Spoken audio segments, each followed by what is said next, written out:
Alors, bienvenue à la conférence qui s'intitule « L'innovation inclusive et collaborative au cœur de notre succès ».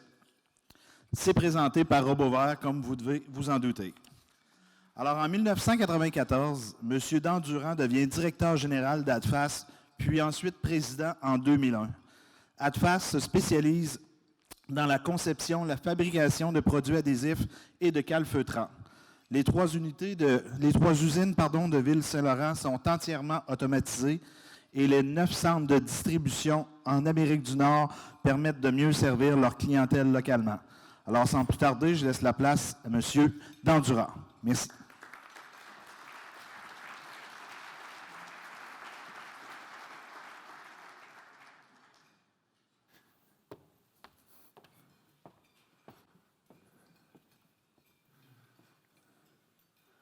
Bonjour tout le monde.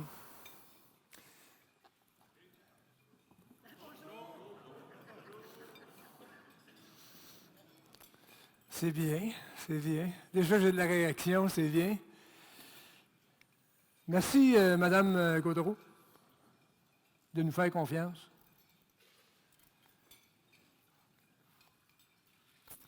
Aujourd'hui, je vais vous partager les expériences qu'on vit chez ADFAS. Le titre nous va très bien.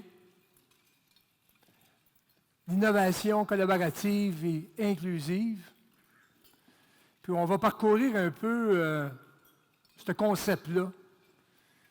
On essaie de le vivre bien chez ADFAS, mais on a nos défis, évidemment. Mais avant tout, comme toile de fond, une des raisons qu'on parle de collaboration et d'inclusion, c'est qu'on a des grands défis.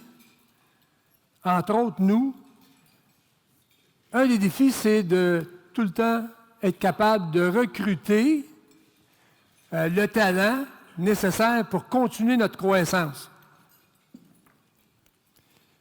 Puis, on en parle beaucoup. Le groupe des 65 et plus, dont j'approche à grands pas, devient de plus en plus gros, plus nombreux. Si on revient en arrière, dans les années 50, on représentait, je m'inclus, là, même si j'étais encore entre 60 et 60, il composait 5,4% de la population. Aujourd'hui, on est déjà rendu à 15%. Ça ne s'arrête pas, là. En 2030, c'est pas loin de 25%. Il y a moins. On fait moins de bébés. Les travailleurs, il y en a de moins en moins. Puis nous, les vieux, on va coûter de plus en plus cher au niveau de la santé. Fait que tout ça, dans le fond, là, je ne veux pas faire un discours sur la question de la santé et des coûts. C'est des défis au niveau d'une manufacturière comme ADFAS et, j'en suis sûr, plusieurs d'entre vous. Puis on en a fait une conclusion que pour l'instant, nous, on s'attarde à 2 mots importants, qui est l'innovation, l'immigration. Il ne faut pas avoir peur. L'innovation, parce qu'on est capable d'en faire plus avec moins. L'immigration, c'est pour aller chercher les meilleurs cerveaux, compléter tous ceux qu'on a déjà, mais qu'on a déjà une pénurie de gens qualifiés. Puis le Québec, on veut prendre une position carrément plus importante. Fait qu'on n'a pas le choix. Fait qu'ADFAS, nous, on s'est attaqué à ces dimensions-là.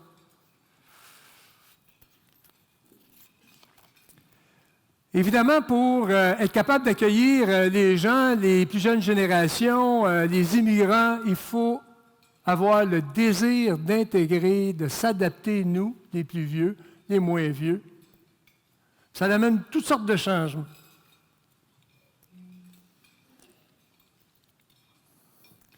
Je vais parler un peu d'ADFAS, je vais essayer de faire un peu de publicité. Bon, on fabrique des cols, on fabrique des scellants, dont plusieurs de vous utilisez ou vos équipes utilisent.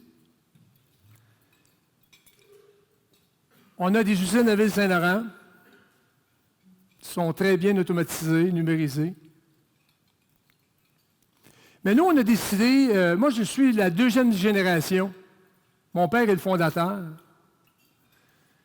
Et puis, je me rappellerai tout le temps mon père me dire que, tu sais, Yves, on va devenir le plus grand puis le meilleur réseau de distribution, de technologie d'assemblage, calfeutrage, produits adhésifs. Ils dit, on va devenir le meilleur et le plus gros en Amérique. On a pris un peu de temps, on a des localisations à travers l'Amérique, mais on a décidé, il y a à peu près 2-3 ans, de résumer notre programme d'expansion, d'ajout de centres de distribution, puis je vais vous expliquer pourquoi. Je ne sais pas s'il y en a que ça les inquiète, la vague amazonienne, mais ils fabriquent un peu, parce que je sais qu'ils fabriquent des tablettes électroniques, mais leur chiffre d'affaires, ce n'est pas la fabrication, c'est la distribution. Ils ont réussi à trouver une manière de donner une expérience aux clients par une livraison rapide, mais même la plateforme web, c'est exceptionnel. Tu cherches de quoi, tu l'as rapidement. Tu veux acheter de quoi, tu as d'autres options à regarder, tout l'aspect un peu technique qui affiche. Nous, on observe, puis on ne voudrait jamais laisser un intermédiaire entre notre client et nous. On veut contrôler l'expérience client. Fait que c'est notre vocation. Oui, on veut fabriquer, on veut distribuer, puis on veut surpasser, si on peut, Amazon.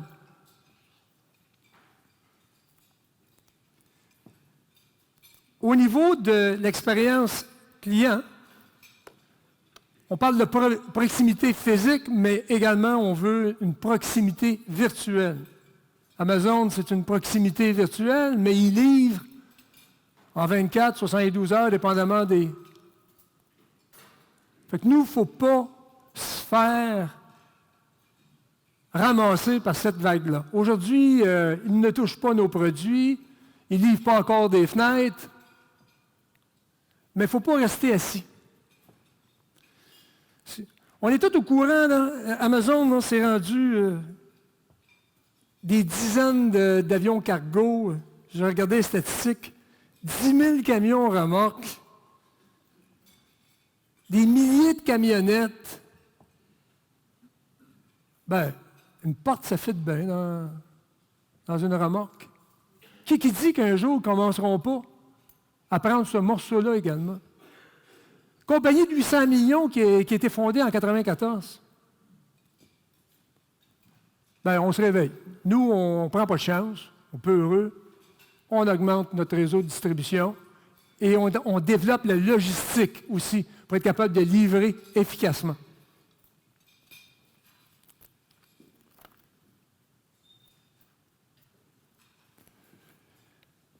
On développe des plateformes web de marketing pour être capable de rejoindre nos clients, d'intéresser un client à nos produits.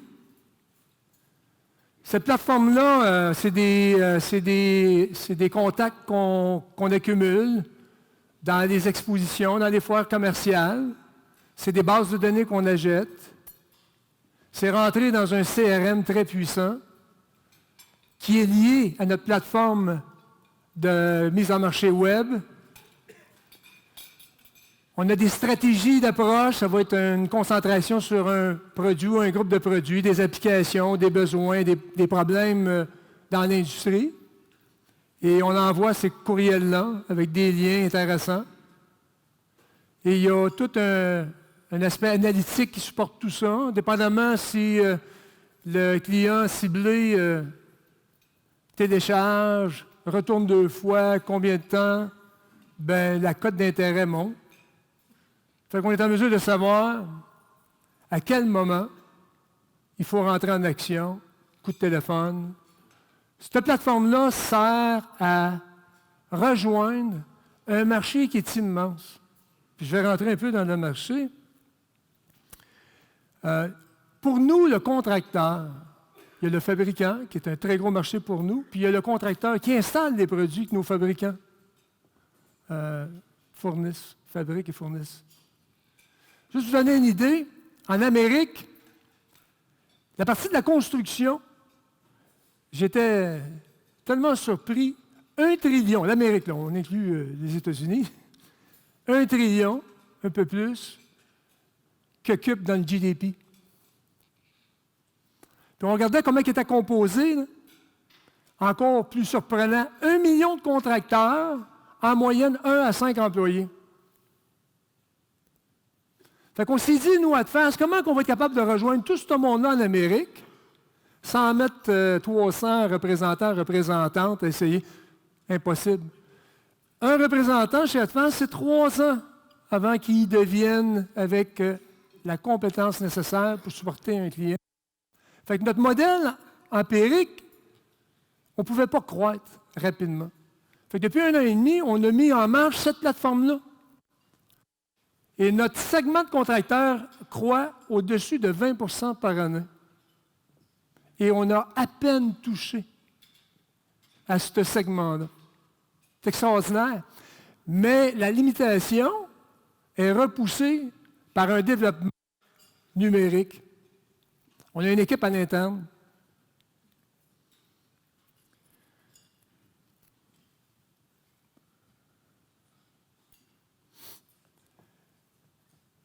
Les 4 pattes de la chaise doivent être à la même hauteur.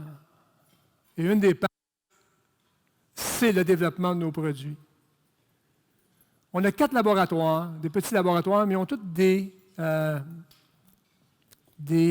orientations différentes. On a un laboratoire des silicones, on a un laboratoire des uréthanes, on a un laboratoire de conformité pour rencontrer toutes les conformités, ISO, ESTM et autres. Puis on a un autre laboratoire pour développer des polymères. Au niveau polymérique, on est là, nous aussi.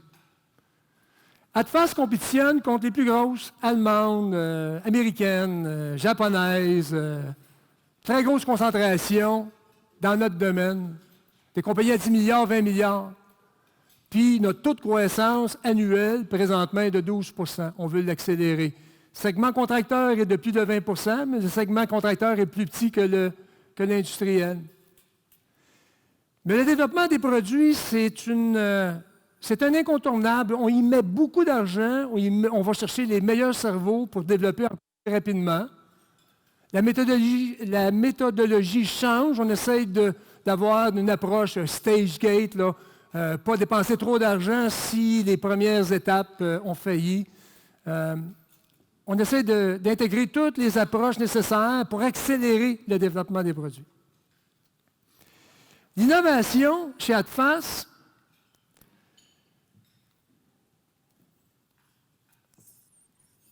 c'est au cœur également de nos stratégies. C'est au cœur. Nous, on veut des leaders chez Adfas qui stimulent l'innovation. Nous, on voit dans chaque employé, on en a 100 à Montréal. On a des gens à l'extérieur de Montréal, on en a 100. Et ceux à l'extérieur aussi. Chaque personne, c'est un engin. C'est un engin d'innovation. Ce n'est pas résumé à un département d'ingénierie. L'innovation est au cœur. On ne veut pas être les prochains qui se fassent ramasser par une vague, quand je fais référence à Amazon et d'autres.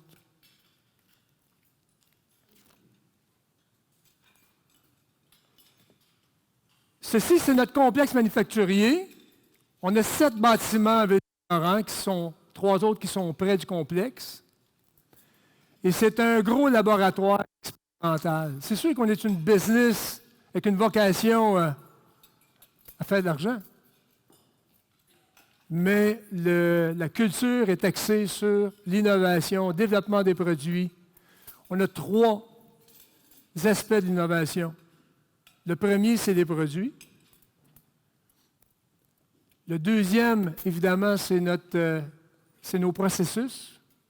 Le troisième, pour nous, c'est le modèle d'affaires. Et on veut innover dans les 3 dimensions. Je vais vous donner un peu de données sur notre fabrication. Nous, initialement, on était un réseau de distribution, des compagnies qui n'étaient pas liées, même si on avait formé un groupe. On a commencé à fabriquer des attaches métalliques au tout début, il y a 40 ans. Petite usine qui est restée petite. Mais ce n'est qu'en 96-97 qu'on a installé notre première ligne de production dans les salons et les adhésifs. Aujourd'hui, au Canada, on est dans la réticulation d'humidité, qui est nos technologies. On est devenu pratiquement le plus gros. Il y a 20 ans, une ligne de production, à l'heure, elle générait, en valeur de produits commerciaux, produits finis, 2160 $ de l'heure. Aujourd'hui, elle génère 4500 $ de l'heure. Prix moyen des produits qui sortent au bout de la ligne. Il y a, en 96-97, on avait 6 opérateurs sur la ligne. Aujourd'hui, on en a 3. Mais ce n'est pas là qu'il y a une différence, 3 ou 6. Le coût de la main-d'œuvre dans notre processus, dans notre cas, est très petit. Par contre, qu'est-ce qu'elle produit en valeur commerciale? C'est énorme. Les gains sont énormes. Mais ce n'est pas là encore qui est le vrai gain. En 96-97, on avait exactement pas exactement, mais près de 50 items qu'on produisait sur une ligne de production. Aujourd'hui, on produit plus de 2000 items. En 96-97, on fabriquait tous les gros volumes que l'industrie achetait. Aujourd'hui, on a personnalisé les produits selon les besoins individuels des clients. Le virage transformation 4.0 pour nous, les investissements. Oui, il y a un gain en productivité. On produit sur une même ligne le double. Mais pour nous, le gros gain, ça a été la capacité de personnaliser à légèrement meilleur coût. C'est là où on a gagné, nous, chez Advance.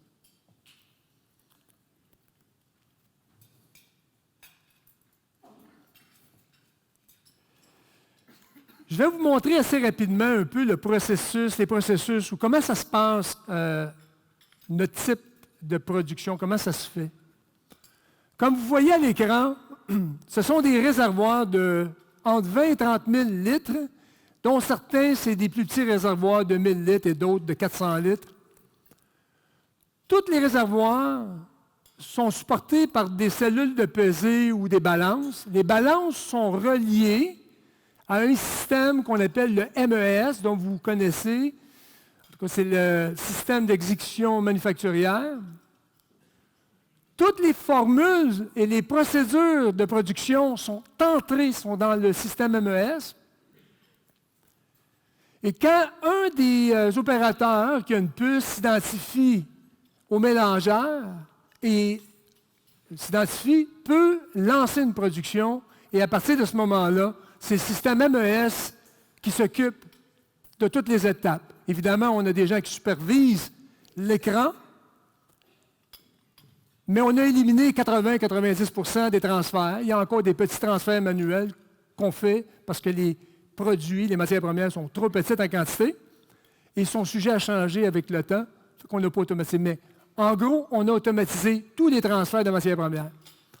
Puis qu'est-ce qui est intéressant, c'est que quand le MES donne la directive de débuter les transferts, les pompes commencent à faire leur travail, ça voyage à travers un réseau de pipes qui achemine les matières premières dans un ordre, dans des quantités précises, au mélangeur, pour une première étape de fabrication. Vous m'entendez? Oui, je pensais que j'avais perdu le micro. Quand c'est plate, c'est ça qui arrive. Des fois, ils coupent le micro avant que ça ait fini. Le MES est interrelié avec notre système ERP. Fait qu'en temps réel, il communique, l'inventaire est déduit, les approvisionnements voient le niveau des réservoirs, mais les inventaires sont déduits. Aussitôt que la matière première est transférée, ça c'est un de nos mélangeurs, pas nos plus gros, mais ça c'est un de nos mélangeurs. Vous voyez toutes les valves à la gauche du mélangeur? Ça, c'est toutes les matières premières qui arrivent. Les valves ouvrent, ferment selon les quantités. Vous voyez l'écran à la droite du mélangeur? Ça, c'est vraiment un PC industriel. On a remplacé les HMI. On a des PC industriels vraiment intéressants. En bas, vous voyez le petit carré noir en bas de l'écran. Ça, c'est justement à l'endroit que l'opérateur s'identifie. Et puis, il voit toutes les étapes. Il n'y a plus de papier. Plus de papier, plus de formulation que tout le monde voit. Tout se fait à travers le MES. On a des gens qui supervisent le processus, qui analysent en temps réel. Mais les tâches manuelles, ils disparaissent.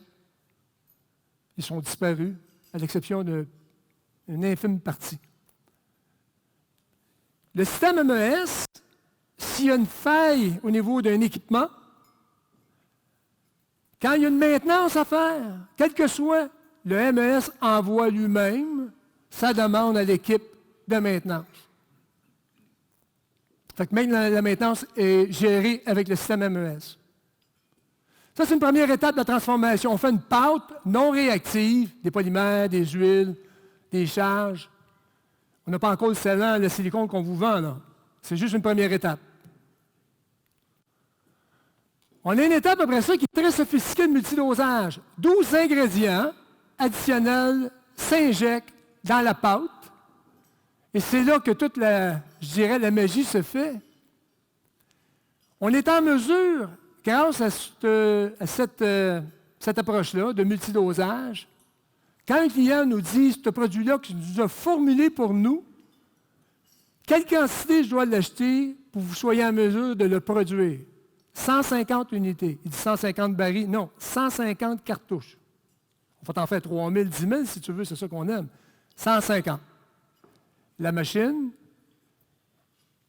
mélange l'équivalent de 600 ml à la fois. On fait des lots 600 ml à la fois, à une rapidité. Fait que c'est ça qui nous permet de personnaliser les produits sans que ça coûte une fortune, sans augmenter les coûts. C'est de la technologie. Cet équipement-là est auto-apprenante.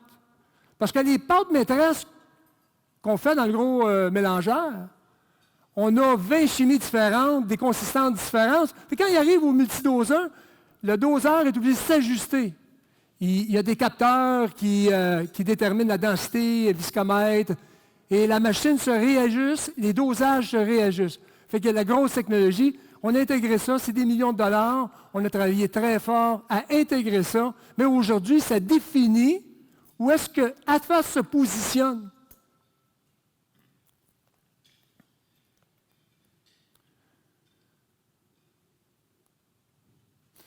On va sauter rapidement. Remplissage, emboîtage, palettisation. Le point important, c'est qu'à chacune des étapes, la cartouche ou le contenant, cas d'abord, les caméras, les scanners, tout est détecté. On est capable de suivre la cartouche qui est mise dans la boîte qui est mise sur la palette, mis en quarantaine jusqu'à temps que le QC, le contrôle de qualité, est terminé. Relâché, s'en va dans l'entrepôt, on embarque d'un camion, s'en va dans une de nos 9 localisations. Tout en une vision 360. Tout le monde peut accéder et suivre le produit dans son chemin jusqu'au client. Rapidement, je ne vais pas vous ennuyer. Une architecture MES, le MES en haut, des machines interconnectées. Mais qu'est-ce que je voulais dire pour ceux qui sont plus en production? À gauche, qu'est-ce qui est en rose? C'est un réseau qu'on a monté en 2005. Profibus, vieille technologie. À votre droite, c'est du vieux automates, nouveaux automates. On a tout connecté ça. C'est pas vrai que quand on investit dans les nouvelles technologies, qu'on est obligé de faire radier les équipements qu'on a achetés il y a 10 ans, 15 ans. Il y a moyen d'avoir une cohabitation vieille technologie avec la nouvelle technologie. 4.0, non, c'est pas obligé de vous mettre en faillite. Il faut être créatif, par contre. Quand tu n'as pas les moyens, tu deviens beaucoup plus créatif, à mon avis. J'aimerais parler un peu du partenariat. J'ai bien aimé la mission l'AVFQ. Stimuler, je regardais ça il y a une couple de jours, là, stimuler la force collective et la culture collaborative de ses membres. Extraordinaire, extraordinaire. C'est ça qu'on essaie de vivre. On est devenu Vitrine 4.0. On est devenu Vitrine 4.0 au mois de mars 2019. Depuis le mois de mars 2019, on a eu 300 et plus d'organisations qui sont venues visiter nos usines. On a ouvert les portes. Je dois vous avouer qu'on s'est posé la question. Ça vaut-tu la peine? Nous, on essaie de conquérir le monde, puis on prend ces journées-là à recevoir le monde. Aujourd'hui, je vais vous dire qu'on a gagné à faire ce qu'on a fait depuis 1 an. C'est le vieux dicton, c'est en donnant qu'on reçoit. C'est très vrai. C'est très, très vrai.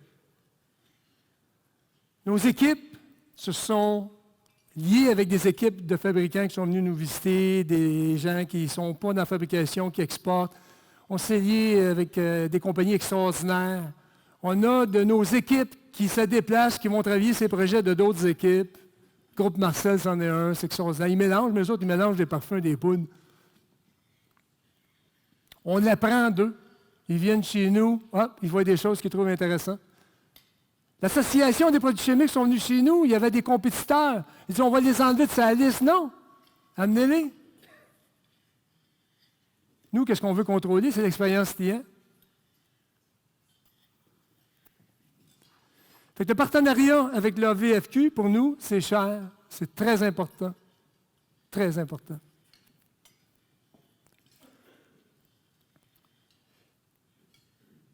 On a des alliances avec le milieu universitaire, milieu collégial, les organisations gouvernementales. On est tellement gagnants. Fait que si je peux vous communiquer de quoi, s'il y en a que ça leur tente, devenir une vitrine 4.0, ça se fait. Si on était capable de le faire, ça se fait très bien. Puis l'expérience que vous allez vivre, puis quand je dis vous allez vivre, tous les employés de la compagnie vont vivre, c'est extraordinaire. On a l'impression que ça va diluer nos efforts, et non. C'est la nouvelle économie. Le partenariat, on n'a pas le choix. J'étais en Allemagne, moi, travailler avec des firmes allemandes. Il y a une collaboration extraordinaire entre les firmes allemandes. Il y a une coordination extraordinaire entre le milieu syndical, le milieu politique, tous les niveaux. Travailler. Une dominance également, une dominance. J'étais au Japon, même approche. Là, je vais essayer de vous vendre un peu. De toute façon, on a visité certaines de vos usines et puis vous êtes. C'est impressionnant. Qu'est-ce que je vous dis, c'est pas mieux que qu'est-ce que vous faites. C'est juste un premier pas dans le partage. Partage de qu'est-ce qu'on fait. Mais les investissements doivent être audacieux. Mais audacieux ne veut pas dire de se garocher dans une dépense de millions de dollars sans savoir si elle va vraiment bouleverser, si elle positivement. Mais nous, depuis qu'on a commencé, on automatise depuis longtemps, mais depuis qu'on a commencé notre transformation 4.0, les investissements audacieux, oui, au niveau de plateformes logistiques, notre retour sur investissement en mode accéléré, très accéléré,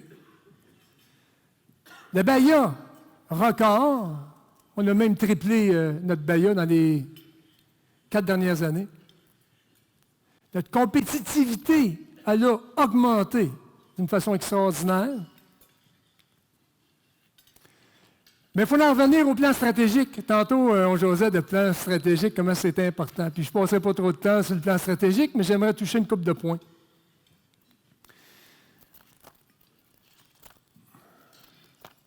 Je ne suis pas avec mes notes, c'est un bon signe. En 2015, un des directeurs, un des actionnaires chez Adfas, commence à me vendre une idée, puis il est bon vendeur. Je ne nommerai pas son nom. C'est un autre Perron. Il est assez convaincant. Puis quand ça ne marche pas, il a le charme. Il dit, Yves, ça serait peut-être bon, c'est qu'on... Il m'a présenté un M. Robichaud. Ça serait peut-être bon que tu le rencontres.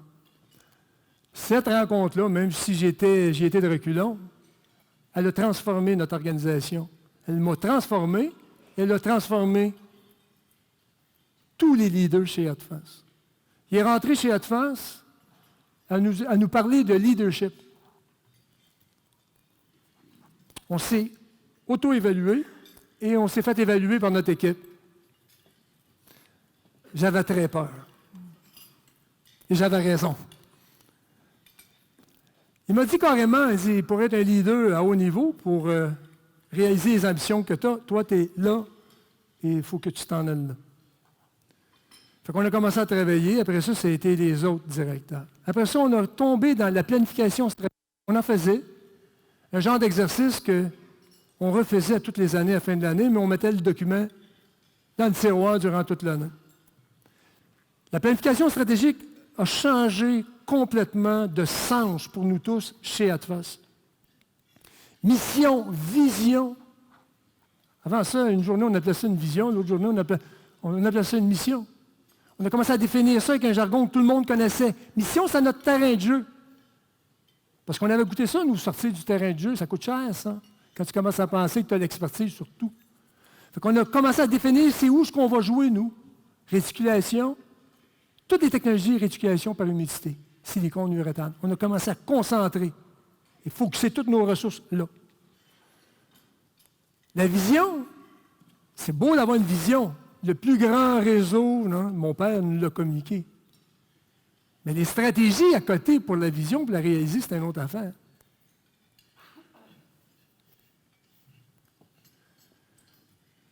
Fait qu'on a commencé à travailler très granulaire. On a fait un exercice de SWOT, je m'excuse des anglicismes, de force, faiblesse, les opportunités et risques. Moi, dans mon monde, les opportunités, parle-moi pas des risques, parce que tu n'as juste pas de courage.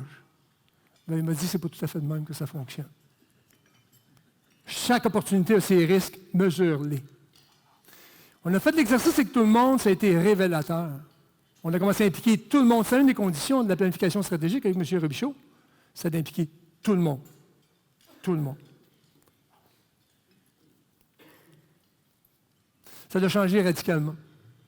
À partir de la planification stratégique, on a fait une planification numérique, on a supporté notre virage, transformation 4.0, mais c'est un élément important. On a rebalancé nos dépenses, nos revenus, commencé à penser, préparer le terrain s'il y a une récession un jour. On a commencé à être responsable, très responsable, parce qu'on a un paquet de monde que demain matin peut souffrir parce qu'on est irresponsable de la façon qu'on voit les choses.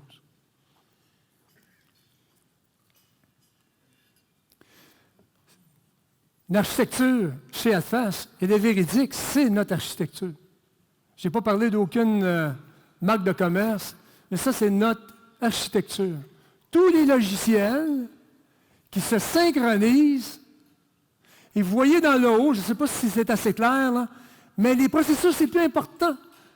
Vente interne, vente externe, fabrication, entreposage, et toutes les plateformes, les logiciels qui, liés ensemble, synchronisent leurs informations. On a bâti également tout le côté analytique. Le monde parle de sciences et données. On a des gens qui ne font que ça.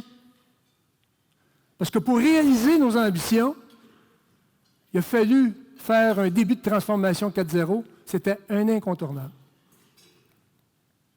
Tous les liens, c'est des services TI. les services web. Puis on est obligé de tout repenser notre structure de base de données pour être capable de capturer toutes les informations, autant en production qu'en vente. Il a fallu tout repenser cette structure-là pour qu'elle soit plus granulaire. Ça a transformé notre ERP. L'information, c'est au centre de notre transformation. L'information. Mais avant de te lancer dans des millions, on a un dénommé Cyril Hébert, qui par lui-même avait pris la décision de faire une preuve de concept. Il a été voir les opérateurs de ligne. Il leur a demandé, à leur avis, quelles étaient les causes d'arrêt les plus grosses, les plus importantes. Ils ont répertorié 12 causes. 12 causes. Pris en note, il a bâti 3 tables. Dans les 3 tables, évidemment, les produits, les équipements et les causes d'arrêt. Il a bâti une petite application, et tout ça, il l'a fait avec MySQL, en passant. Dans le temps, c'était gratuit, là, il commence à être, je pense... Il a bâti une application, il a acheté un écran ou 2 écrans tactiles, les a installés, bâti l'application que les opérateurs pouvaient aller sélectionner. À toutes les fois qu'il arrivait un bris, un arrêt, sélectionnait une des 12, puis il y avait un chronomètre qui partait automatiquement. Puis aussitôt que la ligne partait, le chronomètre arrêtait. Et toutes ces données-là ont été collectées. Et il a bâti aussi un BI maison, qui affichait, et la photo que vous voyez, c'est le BI maison. Ce n'est pas un Power BI, là, avec... Non, un BI qui a été fait maison. Et vous voyez, statistique d'arrêt. Ça l'a transformé radicalement la façon qu'on regardait et comment on faisait notre maintenance. Comment on améliorait nos équipements. On n'avait pas dépensé 1 million. On a fait une preuve de concept. Et de là a commencé vraiment une transformation numérique à partir d'une preuve de concept. La puissance de l'information, je veux toucher ce sujet-là, c'est tellement important pour moi et pour notre gang chez Adfas.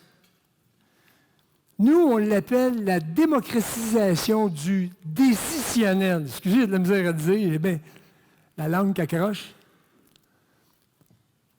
Mais dans les faits, là, un BI, qu'est-ce qui est le fun, c'est que tu n'as pas besoin de formation pratiquement, quand il est bien fait. Toutes les informations, les tendances, ça t'apparaît devant le visage. Les BI, on a une personne à temps plein sur les BI. C'est la personne la plus populaire chez Adfas. Tout le monde veut avoir un BI. Il y a des BI sur tout. La comptabilité dimensionnelle, là, ils l'ont intégrée. On ne veut pas attendre la fin du mois, on ne veut pas attendre la fin du trimestre. On veut savoir à journée longue, en temps réel. Toutes les dimensions comptables apparaissent sur un BI. En production, ça apparaît. Vous savez, je vais vous montrer d'autres diapos. Ça va vous parler un petit peu plus au niveau des BI. Mais là, on est rendu très avancé au niveau des BI. Qu'est-ce que ça a fait? C'est que ça a donné de pouvoir à tout le monde d'être capable de prendre sa décision.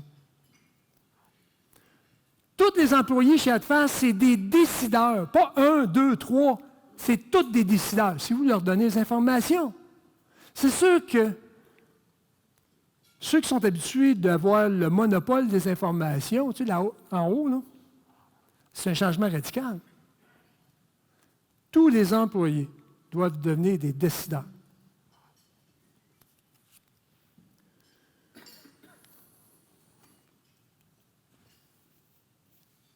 Je vais accélérer. L'analytique, ça, c'est ça un bureau maintenant. Vous voyez, il y a des BI, il y a de l'information en temps réel.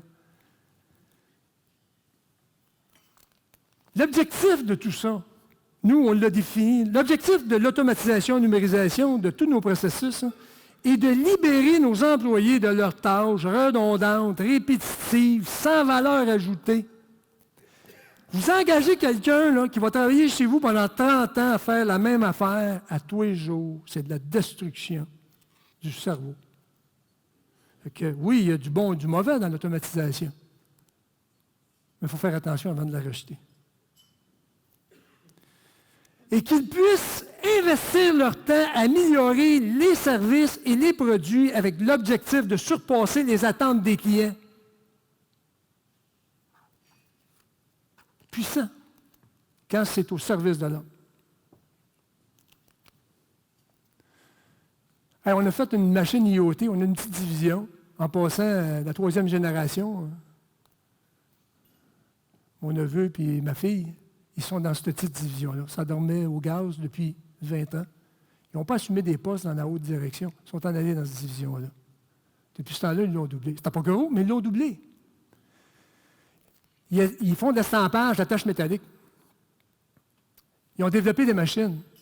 Il y a une machine qui fait la pose des attaches. Nous, on veut vendre comme Gillette avec les lames. Le rasoir, c'est ça, c'est cette machine-là.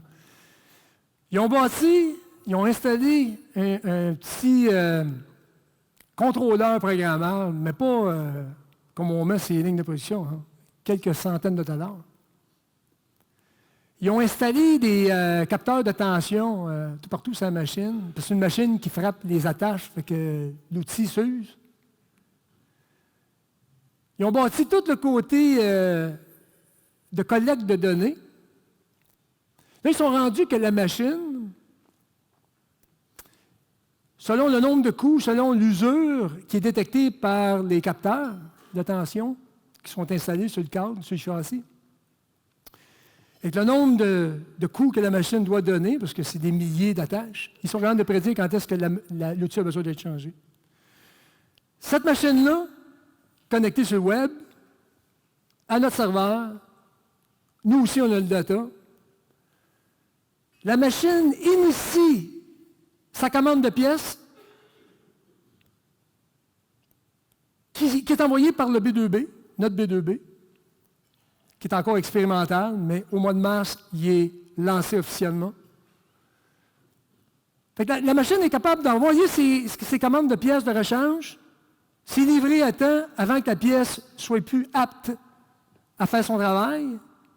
Une vidéo est envoyée, comment mettre l'outil. Je n'irai pas juste dans tous les détails, mais l'idée qu'avant l'arrêt de la tête, ce n'était pas de gagner un prix. Il était à Hanovre avec cette machine-là l'année passée. Ça n'a pas gagné un prix.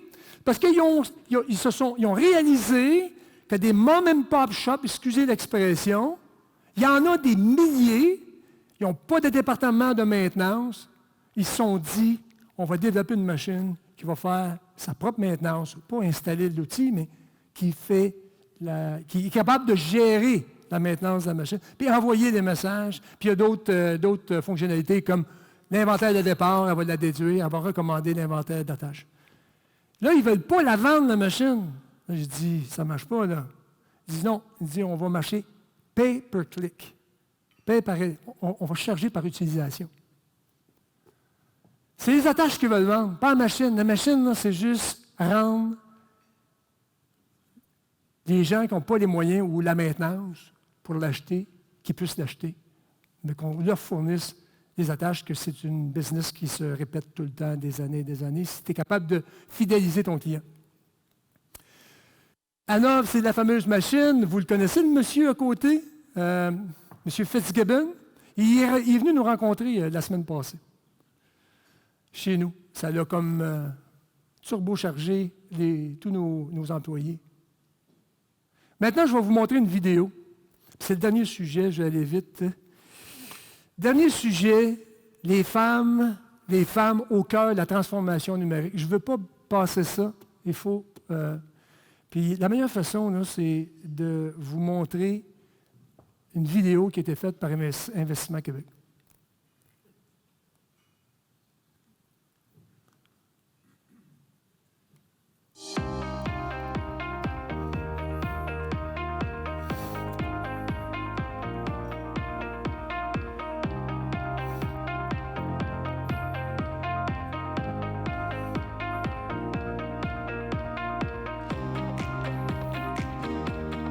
Je viens de finir le tour d'usine de chez Adfast. C'est rare de voir autant de femmes en puissance dans une compagnie manufacturière. J'aimerais savoir, c'est quoi qui vous a amené justement à être dans une compagnie manufacturière?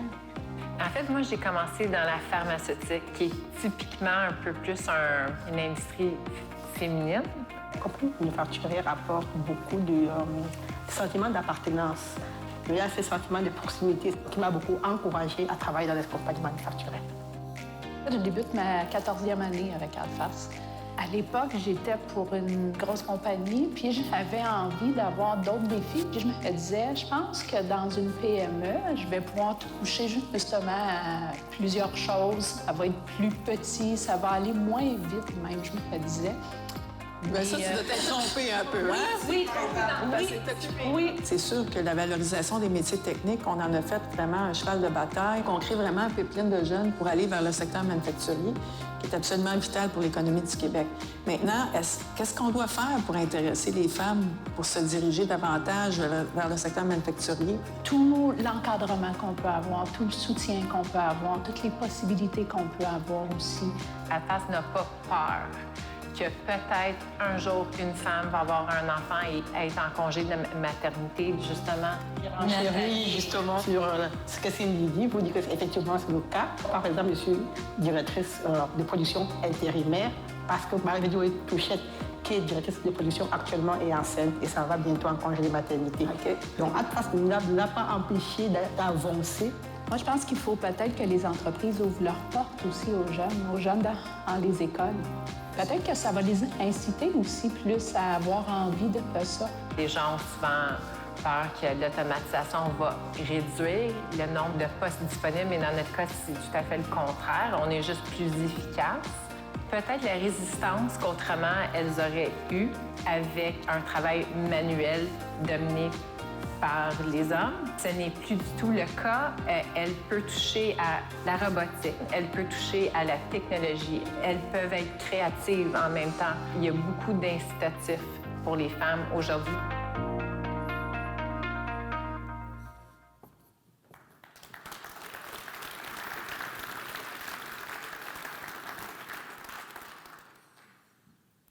Les femmes au cœur de la transformation numérique. J'avais beaucoup de textes, puis je vais juste le résumer. Sexisme, culture de travail centrée sur les hommes, les opportunités d'avancement et de promotion, équilibre entre temps libre et temps de travail, une voie à suivre. Comment attirer les femmes?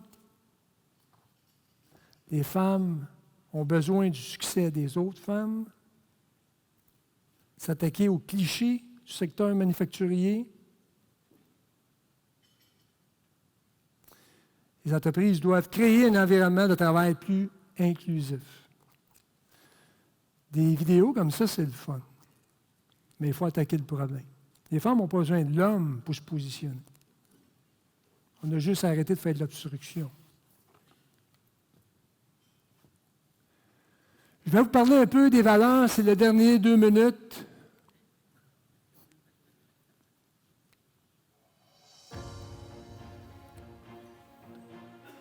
L'innovation, ce n'est pas de rentrer une série de robots. Au contraire. C'est une vision. Il faut que ça dépende juste de l'installation d'une machine.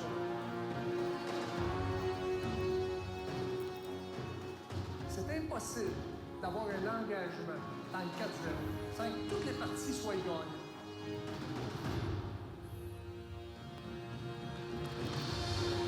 Il faut que les salaires augmentent, il faut que les conditions de travail s'améliorent. Il faut une redistribution de la richesse.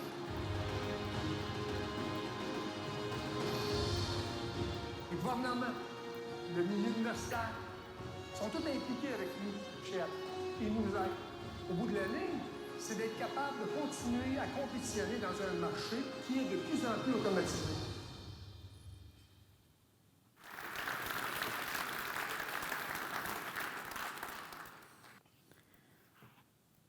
Dernier petit paragraphe, la diversité au cœur de nos valeurs. Je vais le lire parce que je ne veux pas faire faut pas avec ce que la gang de chez Adfas décrit comme leur priorité, la diversité. Chez Adfas, nous valorisons les personnes qui diffèrent les unes des autres par leur origine géographique, socioculturelle ou religieuse, leur âge, leur sexe, leur orientation sexuelle. Notre richesse chez Adfas, notre diversité. Les différences ne sont pas des handicaps. Il faut lutter contre la discrimination. C'est tout pour moi aujourd'hui. C'est... On